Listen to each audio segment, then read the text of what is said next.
Welcome to Eat Well, Travel Better, the Business of Food Travel podcast with Eric Wolf and Ashi Vale, where we help you become a better industry professional by gaining inspiration from some of the world's most successful people in the food and beverage tourism industry. With each episode, we meet these leaders and examine their secrets of success. We reveal the obstacles and challenges they have faced, along with their solutions and triumphs, and give you ideas and inspirations for many of the same business issues that you may be facing as well. And now for today's episode.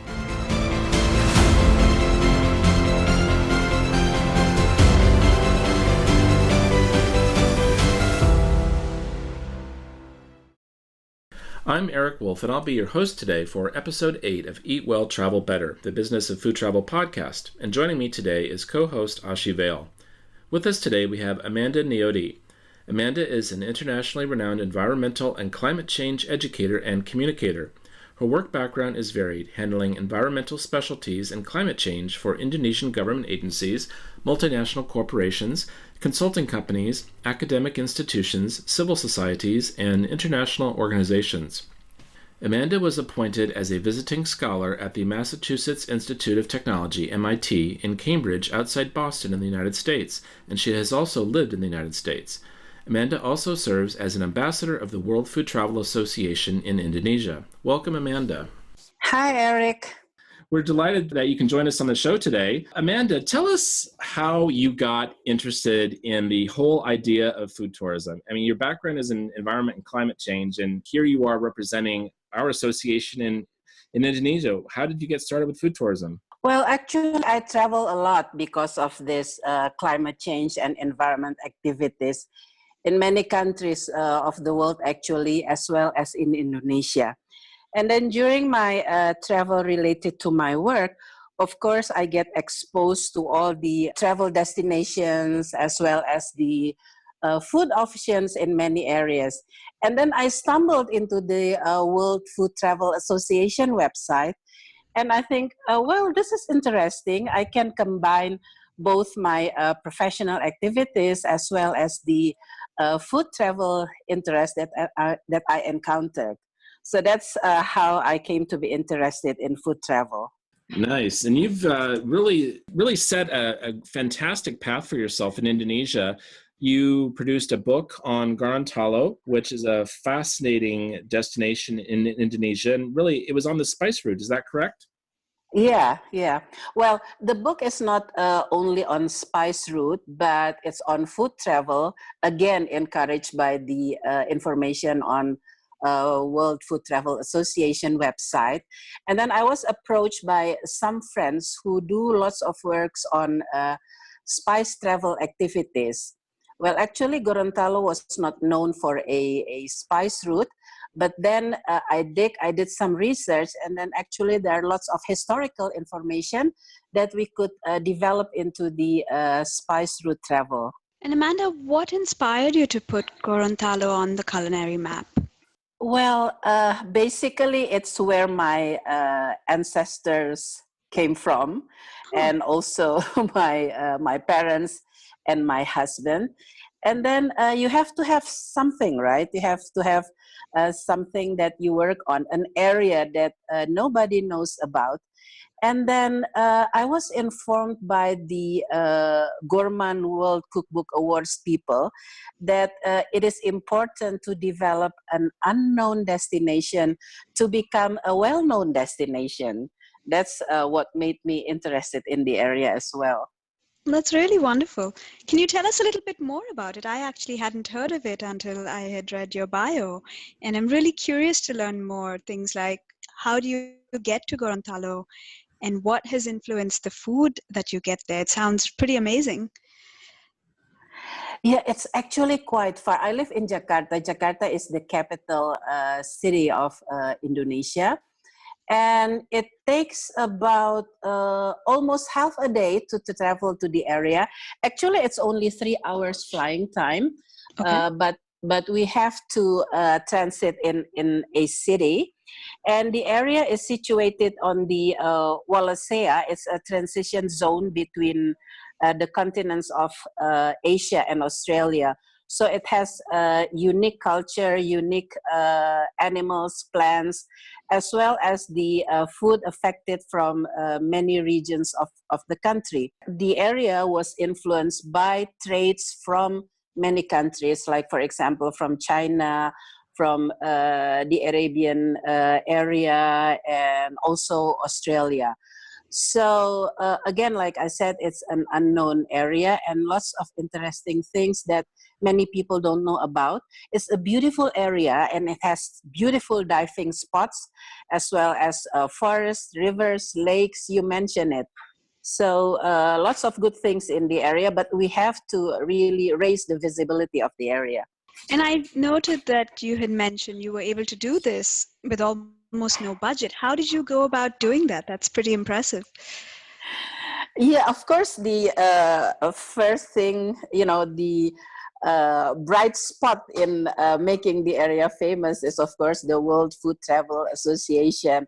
I would like to thank Eric Wolf for believing in us and asking lots of questions.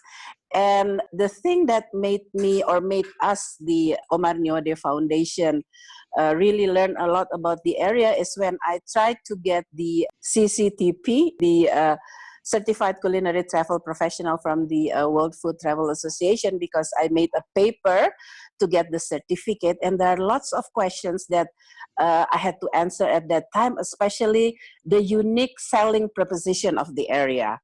So that's what made us learn more and talk to people, although not many literatures available about the area. So we have to do lots of interviews, lots of visits, taking lots of pictures. And then when we assemble the information, it evolved into interesting food travel destination. When I think about Indonesia, the first thing that comes to mind is obviously coffee in Sumatra. And then I would say probably Bali. Most people know that Bali is in Indonesia. But now we've got another culinary destination, Gorontalo. When I flew to Indonesia to meet you, Amanda, several years ago, and I was really impressed with the food in the country. I had never really had, I would say, a good, authentic Indonesian meal. And you took me around and you introduced me to a lot of the typical dishes, some of your favorite restaurants, some of the classics around Jakarta. And then your son took me to the grocery store and I went shopping for coffee and chocolate. And then also the meeting that we had with Javara, Indonesia was fascinating. And my eyes were really open. There's so much potential in Indonesia. And I think you're just at the tip of the iceberg right now with Gorontalo. Yeah, actually it was difficult to arrange or to make an agenda for you at that time, Eric, because we tried to put everything about Indonesia in 3 days for you to see, actually. But we were able to get lots of assistance from our friends who are really interested in developing food travel to Indonesia. And when you talk about coffee, there are actually hundreds of coffee destination in Indonesia, coffee travel destination in Indonesia. And the most important thing, and I also learned this from you, Eric, is we have to find the stories of not only the products, but of the area and of the people itself. For example, when we talk about coffee in Gorontalo, the area that we developed to become a food travel destination, there is a type of coffee called Kopi Pinogu. So it means Pinogu coffee. Pinogu is a remote area. It's an isolated area in the middle of a national park. So of course they cannot have asphalt road there.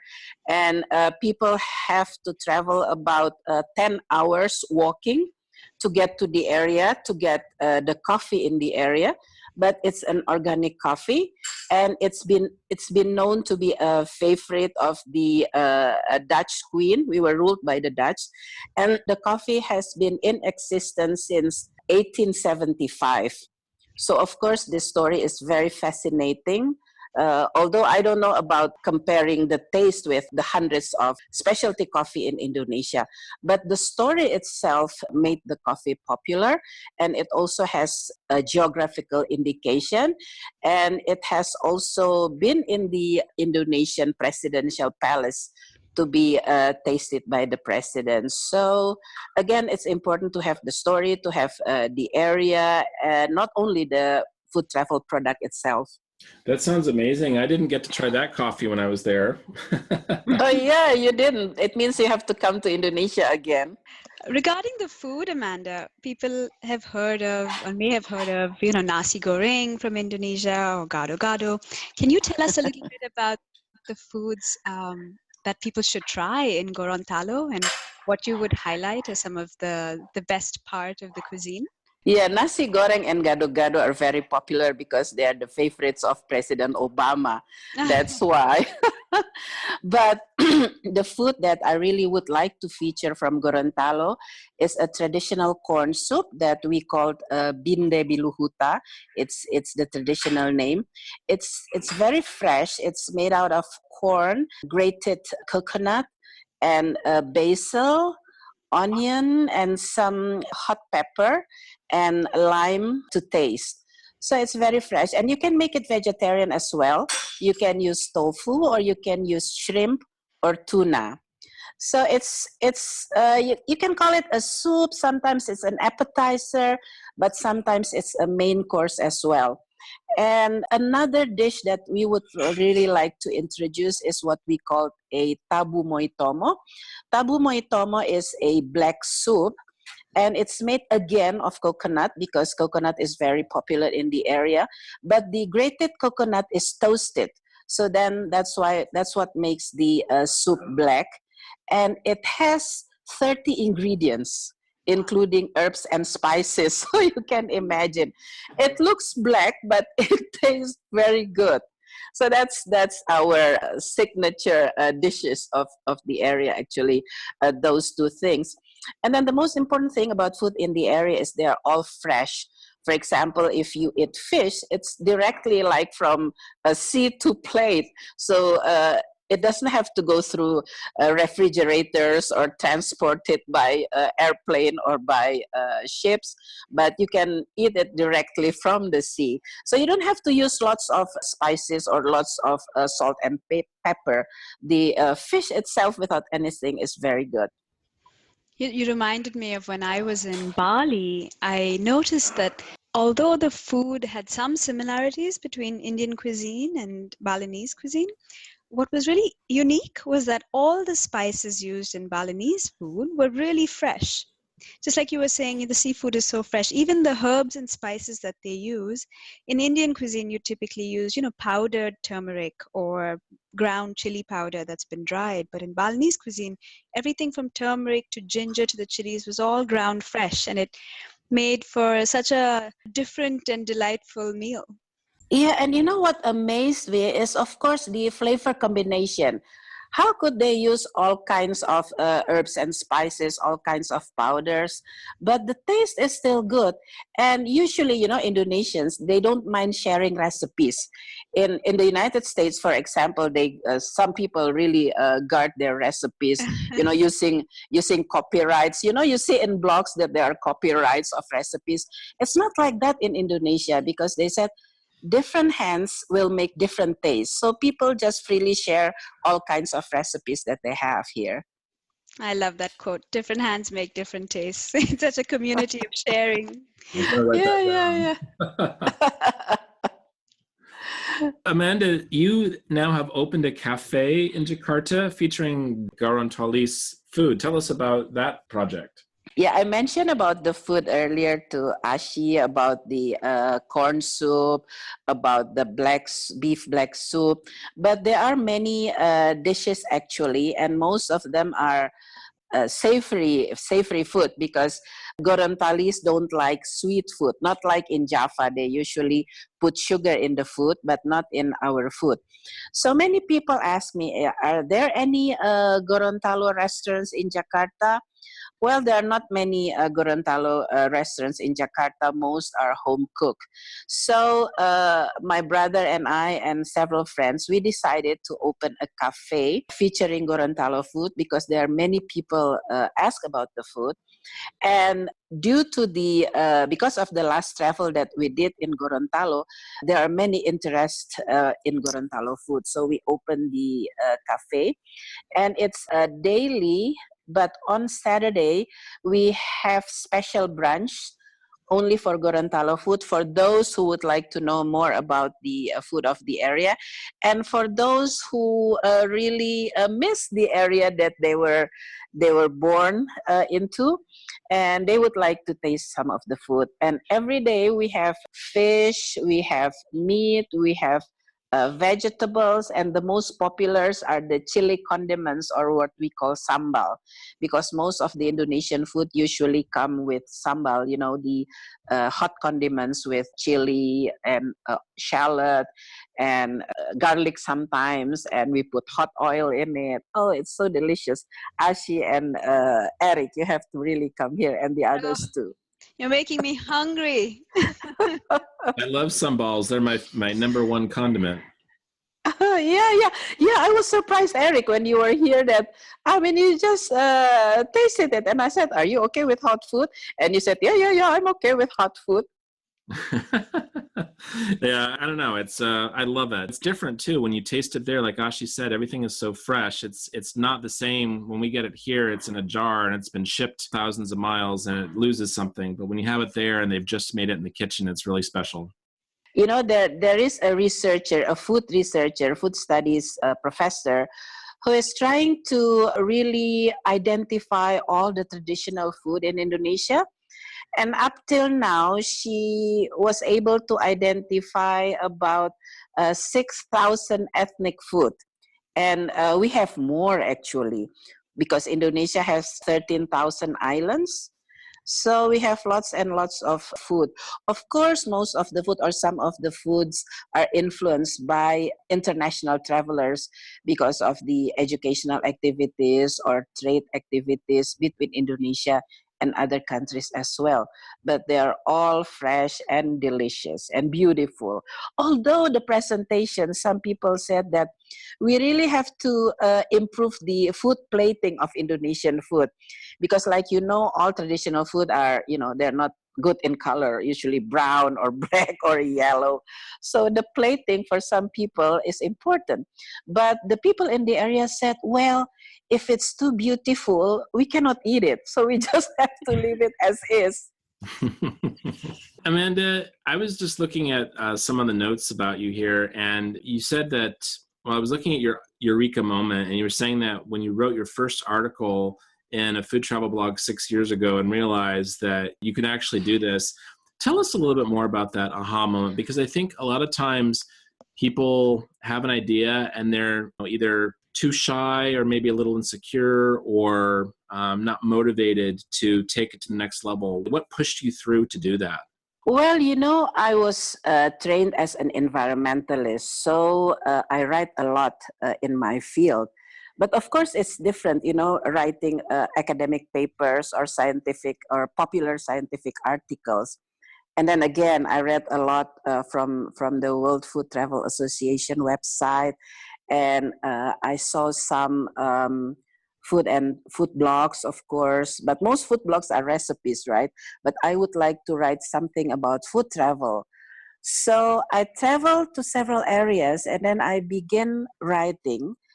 And it's really hard because I had to limit the post into 500 to 600 words. And I was able to write a post about a restaurant that I visit. And I put it as my first blog post in our blog. And I said, wow, this is amazing. It's actually not difficult.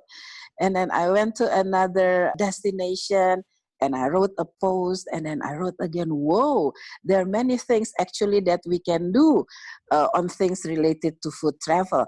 I can just go anywhere. Like you mentioned in the World Food Travel Association website, there are actually 20 types of industry opportunities in food travel, not only the restaurants, but the food, the people, the place. So that's actually became the aha moment. The very first blog post that I wrote, and the thought of exploring the world to come up with many, many food travel write-ups that will interest people to visit the areas. So you just kept writing more and more posts, and then it became a thing, and you were good at it. Yeah, and then when we had this food travel to Gorontalo, some people also wrote some posts, and I said, well, we had many articles. Why don't we make a book out of it? So that's when the book came out, the Trailing the Taste of Gorontalo, that won the Gourmand World Food Cookbook Award in 2016. Oh, congratulations, Amanda.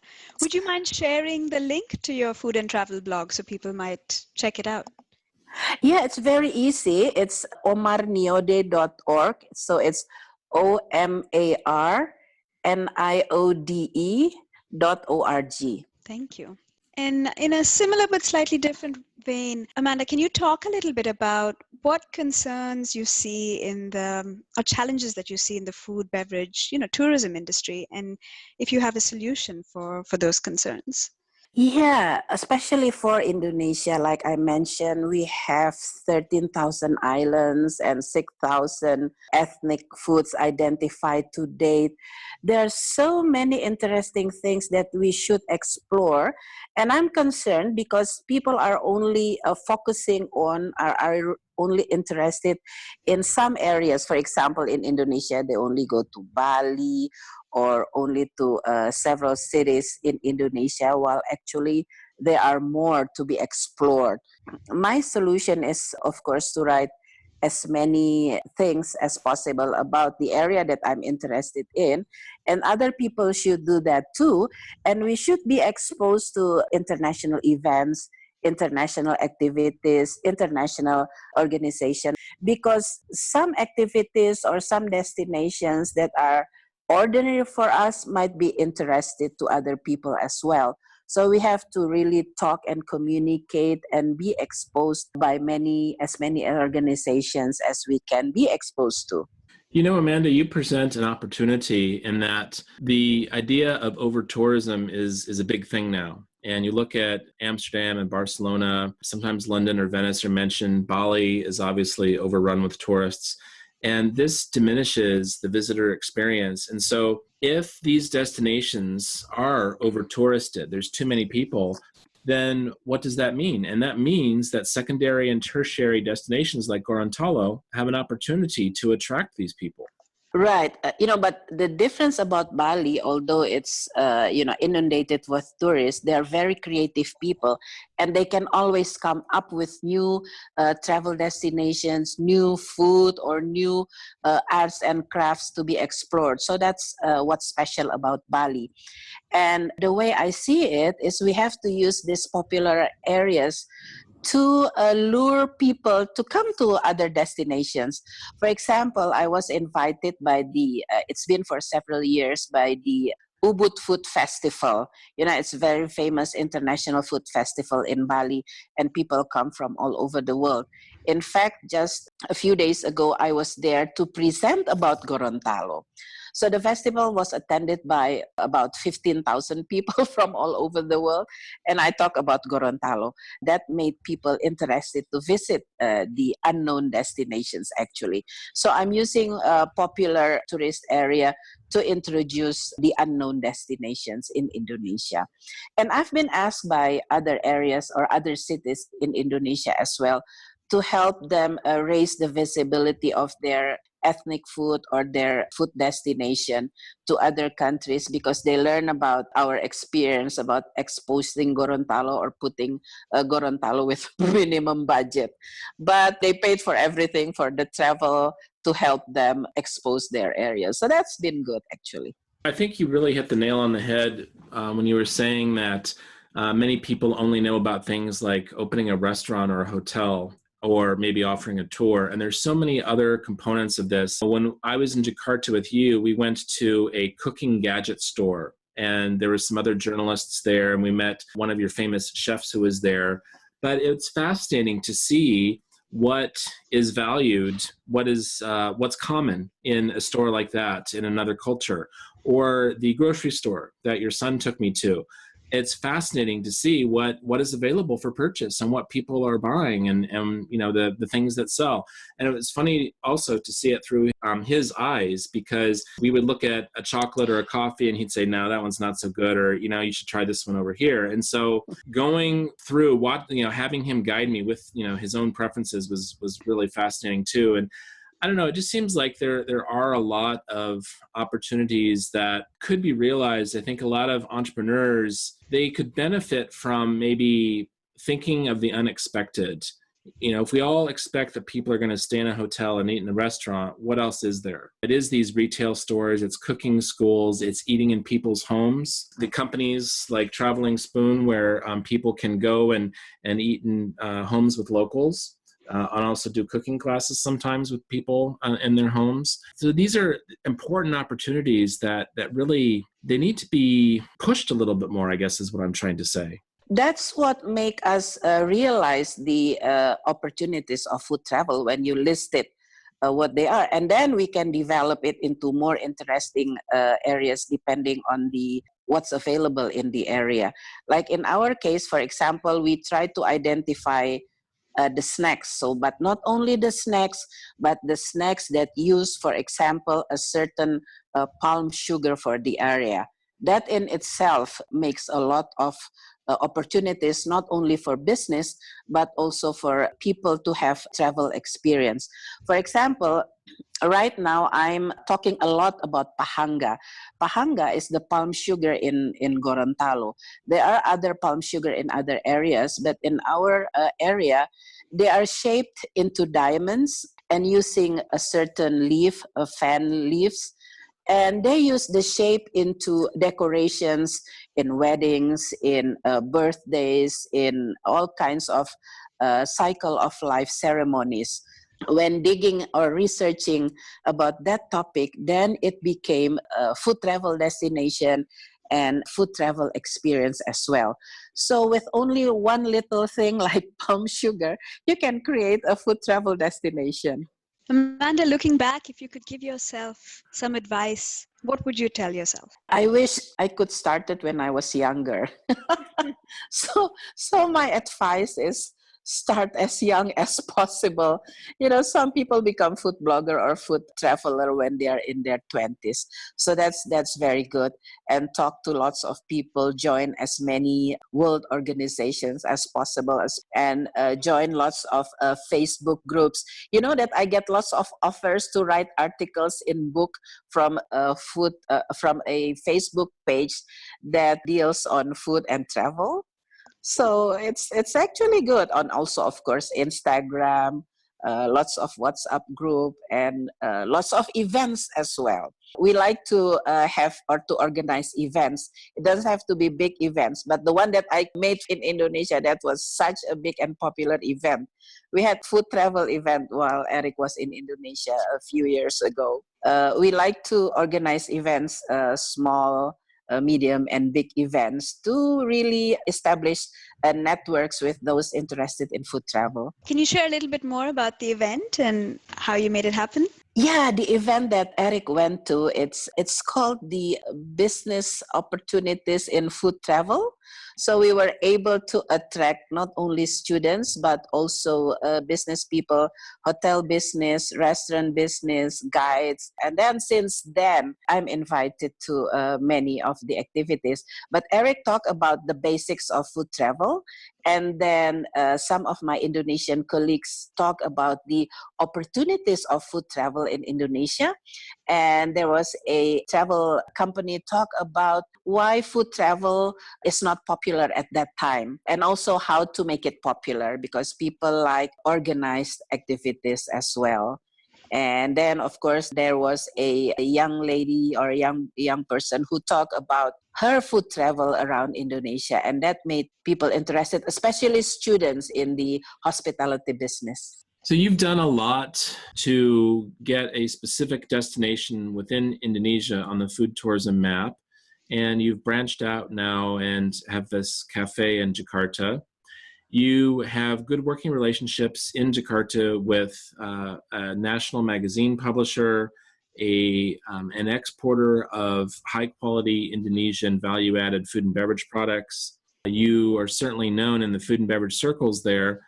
What's next after Gorontalo and these other things you've been working on? Actually, I would like to write more books. Our first book, well, not really our first book, but our last book won the World Gourmand Cookbook Award. And I would like to write more books actually and put some tips of developing food travel destination. You mentioned about the network, and it's very important because in our food travel network in Indonesia, we help each other. For example, I ask them to talk in our events. We don't pay them, and they will invite us to their events. So that way we know more and more people in the area. And I would like to expand that into international network as well. Of course, it's very expensive to pay for international travel. So we do lots of activities through social media. But I travel several times to international events. And I would like to write more books actually. Do you have a current favorite book that you read and loved or that you're reading right now? Yeah, there is this book by Diane Jacob about how to write food articles and food blog. I was just looking up the book and it looks like it's a Mm-hmm. complete guide to writing cookbooks, blogs, memoirs, Uh-huh. and recipes. Sounds really interesting. Yeah, I love books that have, how to do with lots of step-by-step things. Do you have a favorite quote? Yeah, it's a poem by Rudyard Kipling. If you meet with triumph and disaster, treat those two imposters just the same. So you cannot be too happy if you achieve something, and you cannot be too sad if you're failed in something. Just keep going. That's so interesting you say that, because when I was in Bali, that's exactly their perspective on life. Mm-hmm. In everything, in every situation, and in every one of us, there's a little bit of good and a little bit of not so good. And if you just come to terms with the fact that, there's just needs to be a balance in life, you don't have Mm-hmm. these high highs and low lows. And so it's funny that Mm-hmm. you say that too. It must be just in the culture, embedded in the culture. Right. Yeah, but being human, if you are happy, you are happy. Like when our article about food travel in Gorontalo was published in the World Food Travel Association website, I jumped up and down actually. Well, it's a great story to tell. Amanda, do you have a favorite food travel memory you'd like to share with us? Maybe in Gorontalo or elsewhere in the world? Yeah, usually memorable food travel is not only about the destination or only about the food in the area, but about the people that we interact with. The memorable one, of course, the one that I did in Lima, Peru. Mm-hmm. You know that Lima has lots of famous and international chefs and lots of good food in the area. But we were there assisted by a very able, smiling, very nice food travel guide that showed us the not only the market but also some restaurants and also some stories about the area. So Lima, Peru was my favorite. And then the second one, of course, the one that I arranged in Gorontalo, because I was amazed by the opportunity available. And when we organized that trip, we just realized, whoa, there are lots of things actually that we haven't really explored. So that's also interesting. And the third one was when we traveled to West Sumatra in Indonesia. Again, not only the food, but also the people who interacted with us in the area, and the way they explain how the food can be cooked in many different techniques from many ingredients. For example, there's a food called rendang. It's also on the top list of CNN as the most delicious food in the world. So it's it's a caramelized beef curry, But you can use beef, you can use chicken, you can even use leaves and all kinds of ingredients to make that kind of food. So again, like I said, the people, the food, the destinations, and the opportunities available for us to explore. That's what makes a food travel memorable for me. I couldn't agree more. I would like to interact more with people in the business, not only the business of food travel, but those who are interested in exploring about the opportunities, to find new things, to find aha moments. That's what I would like to learn more, and I would like to interact with those people as well. So how do you see that happening? What do you think would solve that for you? Right now, of course, the minimum budget will be through social media. And then again, podcasts like this, we will be able to learn more from other people, and maybe some video clips in YouTube channel, because by seeing the visuals, you will be interested not only about the color of the food or the travel destination, but you can see and feel the enthusiasms of the people who are working in the area. For sure. Well, Amanda, it's been amazing listening to you share your stories of the culinary riches of Gorontalo and the rest of Indonesia. I have enjoyed the time that we spent together when I was in Indonesia, and hearing you share your passion for your country with all of our listeners around the world, and helping them to understand how to put a smaller, lesser-known destination on the food travel map. We really appreciate your advice, and thank you for your time today. I wholeheartedly echo what Eric said, Amanda. Thank you for inspiring us to visit Gorontalo. I hope to put it on my bucket list in the next year or so. Thank you to food travelers for listening to this podcast. I hope I can visit many, many more areas and many, many more countries of the world to learn more about food travel destination.